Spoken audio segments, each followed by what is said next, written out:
I don't think hell exists. I happen to believe in life after death, but I don't think it's got a thing to do with reward and punishment. Religion is always in the control business.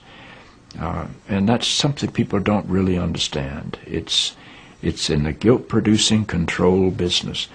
And if you have heaven as a place where you're rewarded for your goodness and hell as a place where you're punished for your evil, then you sort of have control of the population.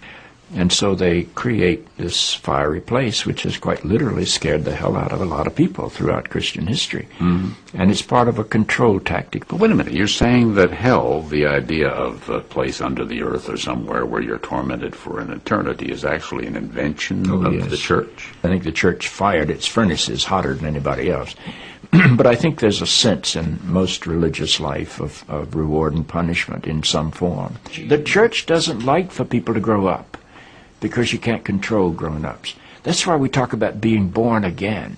When you're born again, you're still a child. The people don't need to be born again. They need to grow up. They need to accept their responsibility for themselves and the world. What do you make of the theology, which is quite prominent these days in America, which is that there is one guaranteed way not to go to hell, and that is to accept Jesus as your personal Savior? Yeah, I grew up in that tradition. Every church I know claims that we are the true church, and they have some ultimate authority. We have the infallible Pope, we have the inerrant Bible.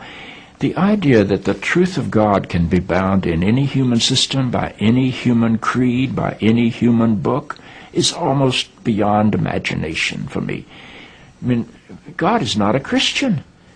God is not a Jew or a Muslim or a Hindu or a Buddhist. All of those are human systems which human beings have created to try to help us walk into the mystery of God. I honor my tradition. I walk through my tradition. But I don't believe my tradition defines God. I think it only points me to God.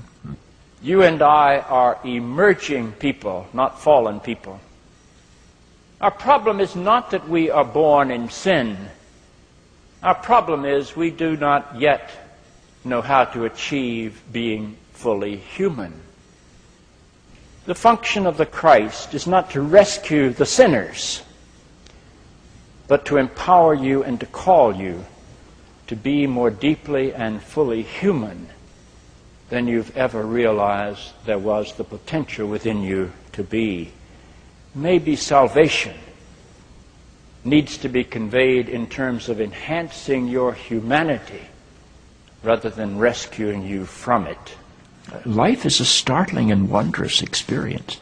And eventually, I think we're going to discover that God is unfolding through the life of our consciousness and our self-consciousness, and is not a parent figure up in the sky.